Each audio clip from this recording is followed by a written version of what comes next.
Saya berikan ijazah amalan dari guru-guru kami juga untuk semua aspek.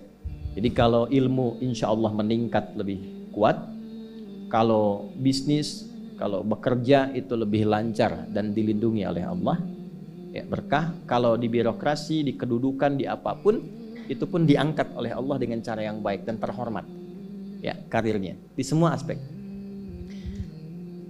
Satu sholat amalannya. Nah, bukan yang biasa. Bukan yang biasa. Kalau bisa jaga yang 40 rakaat yang sering saya sampaikan.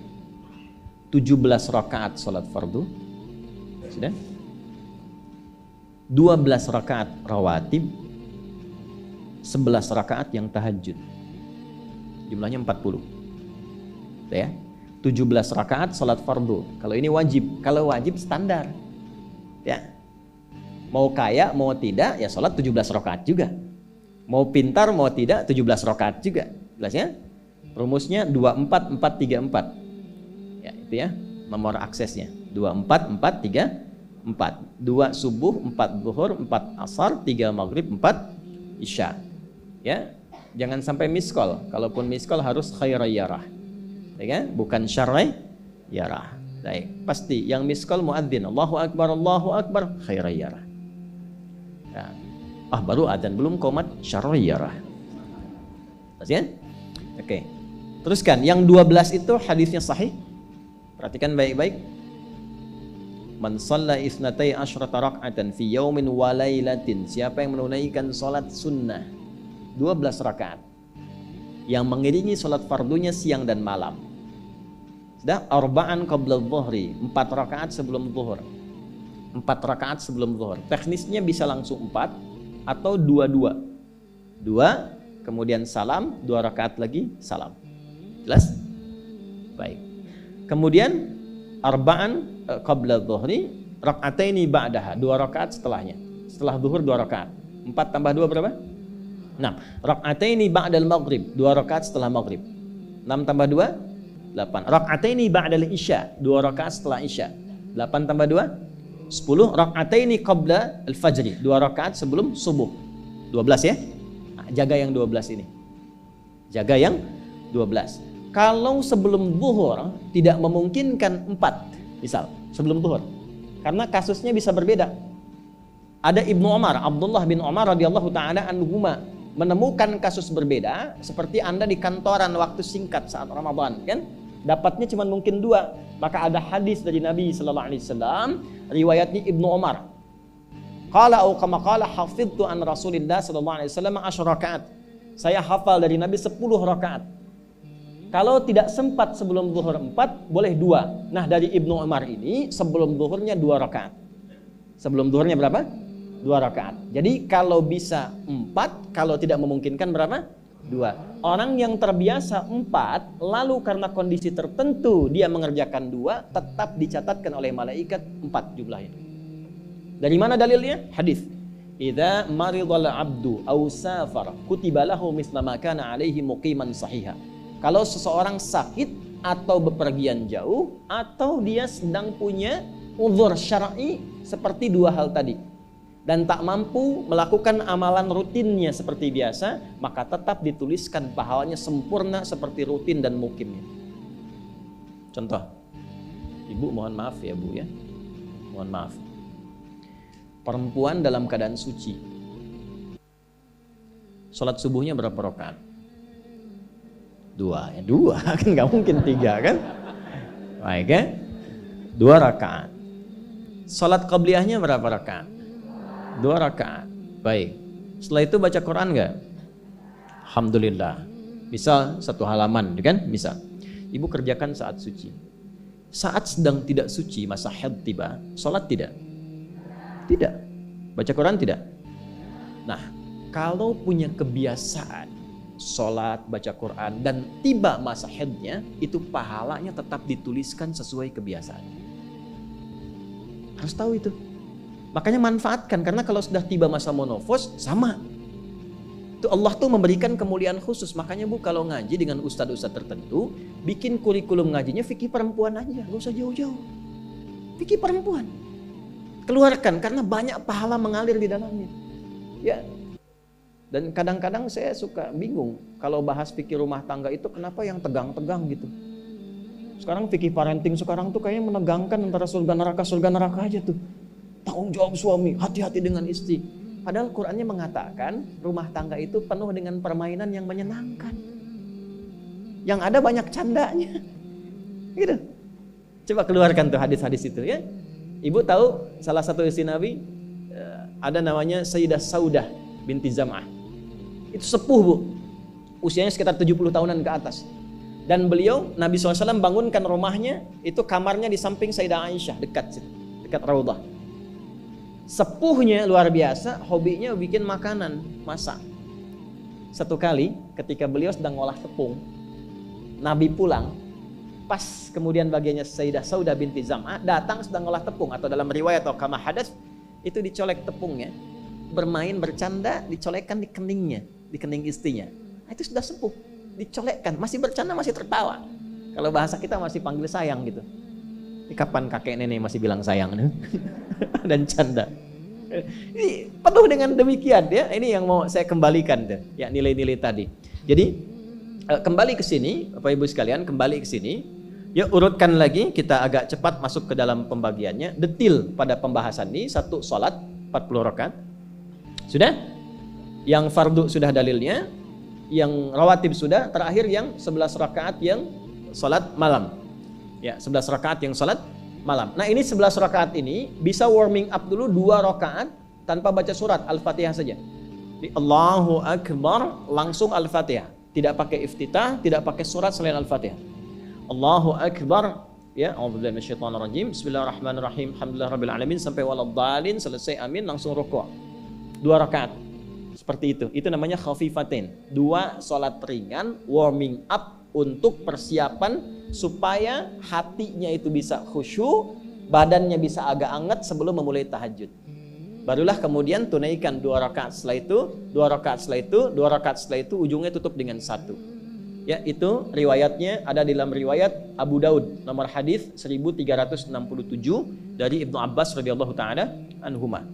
Ya, juga disampaikan dalam riwayat Ibnu Umar radhiyallahu taala anhuma ketika beliau mengatakan dari Nabi sallallahu alaihi wasallam, "Salatul laili mathna mathna, fa idza khasya ahadakumul fajra falyutir rak'atan wahidah."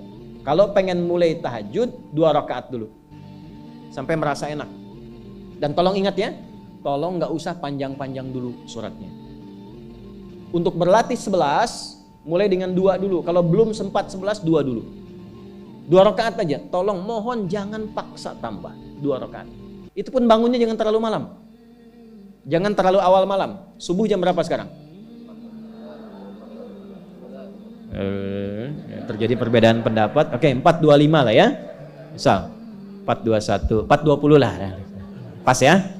Misal kita ambil tengah-tengah 4.20. Sudah, bangun 4 kurang seperempat. Jam 4 kurang seperempat. Karena hadisnya mengatakan ada persiapan sebelum wudu. Ya. Karena Nabi sallallahu alaihi wasallam adalah kebiasaan Nabi sallallahu alaihi wasallam idza staiqadha min naumihi, kalau bangun dari tidurnya fajalasa, duduk dulu. Duduk. Wa masaha biyadihi min athari naumi, kemudian menghapus bekas ngantuknya. Ya, menghapus jejak ngantuk dengan bagian tangan yang bersih. Itu kan butuh waktu. Ya. 4.15 bangun. Duduk dulu, atur alarm. Ya, alarm mungkin ya 3.15, 3.30, ya, kemudian jam 4 terakhir. Alarm pertama untuk mematikan alarm kedua. Alarm kedua siap-siap, alarm ketiga sadar. Ya, kan begitu kan? Ya. Ya begitu, itu rumusnya. Nanti kalau sudah ayat tahajud masuk Al-Isra, nanti saya jelaskan. Itu ada isyaratnya di Quran. Bukan isyarat alarm ya, tapi isyarat perjuangan kita untuk bangun. Jadi 4 kurang 15 itu adalah persiapan supaya jam 4 bisa wudu. Ya, begitu jam 4, thumma dhahaba ila shinin mu'allaqah, pergi ke tempat kemudian berwudu, tempat tertutup, wudu, selesai, balik lagi, kan 4.20 adzan kan? Misalnya 4.10 mulai sholat. Kalau 2 rakaat kan gak lama-lama. 5 menit, witirnya 1 menit, 3 menitnya istighfar, tunggu subuh. Ya, bacanya jangan tinggi-tinggi. Al-Falaq, An-Nas, witirnya Al-Ikhlas. Besoknya Anda sudah bosan 4 rakaat. Ad-Duha, Al-Insyirah, Al-Falaq, An-Nas, Al-Ikhlas. Besoknya terus sampai bosan tambah 6 rakaat sampai konsisten 11. Jelas? Mulai dengan seperti itu, 11 tambah 12, kan berapa? 23 tambah 17, 40. Tolong jaga ini, selama hidup tunaikan aja. Kalau tidak percaya, silahkan coba, nanti lihat apa perubahan yang terjadi dalam kehidupan. Lebih Allah saya katakan silahkan coba. Yang kedua Al-Quran. Yang kedua apa? Al-Quran. Kan ada 3 tadi ya? 1, salat, kedua Al-Quran. Jangan lewatkan 1 hari tanpa baca Al-Quran. Walaupun hanya 1 ayat. Walaupun hanya 1 ayat. Walaupun keterlaluan sih 1 ayat itu.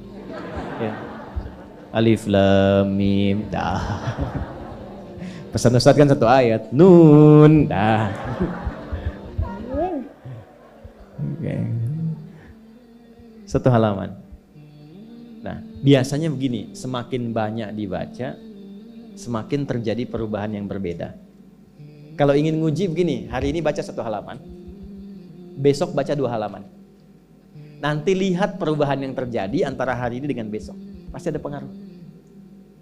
Paling minimal, Allah akan jaga keadaan diri kita dari berbagai bentuk kegelisahan. Semua tenang aja. Ada masalah apapun, kasih ketenangan, kasih ketenangan. Dan ketenangan itu paling mudah melahirkan solusi. Jelas? Oke, 2 Al-Quran. 3 kira-kira apa?